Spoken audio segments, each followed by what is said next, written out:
ఒక నీచమైనటువంటి సంస్కృతి కలిగినటువంటి పార్టీ ఏదన్నా ఉంది అని అంటే అది తెలుగుదేశం పార్టీయే.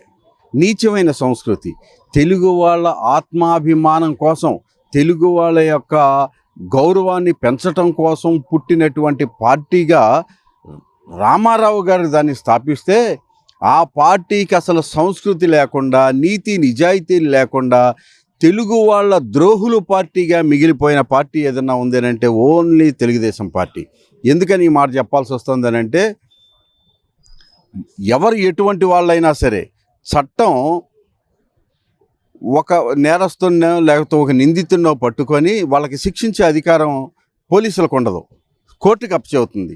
కోర్టు వాళ్ళని ఏం చెయ్యాలి, ఎలా చెయ్యాలి, ఈ కేసులో ఉన్నటువంటి పూర్వాపరాలు ఏంటి, నీతి నిజమేంటి, అబద్ధం ఏంటి అనేది కోర్టు తేల్చాలి. కోర్టుని జనాలందరూ కూడా, భారతదేశంలో ఉన్న ప్రతి ఒక్కళ్ళకి కూడా 140 కోట్ల మంది జనాభా దీన్ని దేవాలయంగా భావిస్తాం. కోర్టుల్లో మీరు ఎక్కడన్నా చూడండి, గమనించండి, దేవుడి ఫోటోలు ఉండవు. అక్కడ ఏం ఫోటోలు ఉంటాయి? జాతిపిత మహాత్మా గాంధీ ఫోటో ఉంటుంది, అంబేద్కర్ ఫోటో ఉంటుంది. హిందూ దేవాలయంలోకి ముస్లిం వెళ్తాడో వెళ్ళడో తెలియదు, క్రిస్టియన్ వెళ్తాడో వెళ్ళడో తెలియదు, చర్చిలోకి హిందూ వెళ్తాడో వెళ్ళడో లేకపోతే ముస్లిం వెళ్తాడో వెళ్ళడో తెలియదు.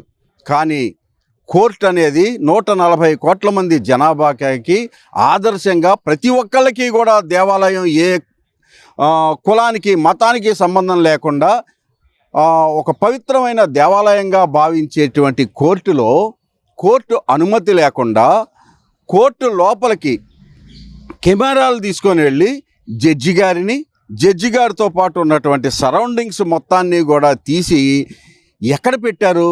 తెలుగుదేశం పార్టీ అఫీషియల్ వెబ్సైట్లో పెట్టి, వాళ్ళ యూట్యూబ్ ఛానల్స్లో, అఫీషియల్ యూట్యూబ్ ఛానల్స్లో పెట్టి ప్రచారం చేయటం అనేది అది ఒక నీతి లేనటువంటి, సంస్కృతి సంస్కారాలు లేనటువంటి పార్టీగా ఆ తెలుగుదేశం పార్టీకి మాత్రమే చెల్లింది తప్ప ఇంకెవడూ కూడా భారతదేశంలో, బీహార్లో కూడా ఇటువంటి సాహసాలు చేయలే.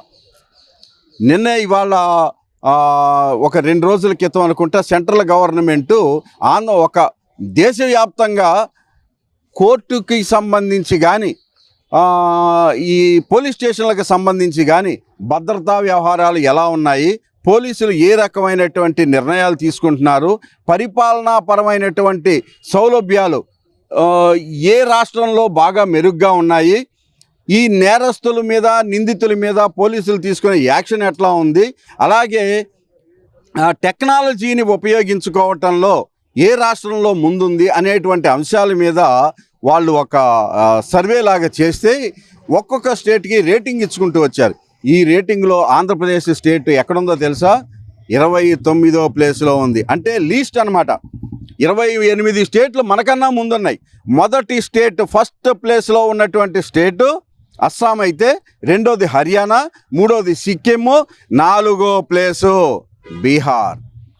మన వాళ్ళు ఎక్కడ ఏది చిన్న ఇది జరిగినా సరే బీహార్తో కంపేర్ చేస్తూ, బీహార్లో చట్టాలు అలా ఉన్నాయి, ఇలా ఉన్నాయి, నేరస్తులు బాగా పెరిగిపోతున్నారు, మన స్టేట్ని బీహార్లా తయారు చేసేస్తున్నారు అని చెప్పి నోటికొచ్చినటువంటి మాటలు మాట్లాడుతూ ఉంటారు.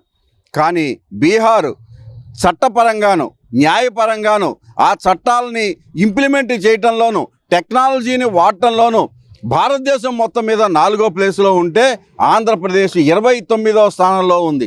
దీన్ని చూసి మీ తెలుగుదేశం పార్టీ, మీ చట్టాలు, మీ వ్యవహారాలు, మీ పోలీస్ స్టేషన్లు, మీ వ్యవస్థ సిగ్గుపడండి.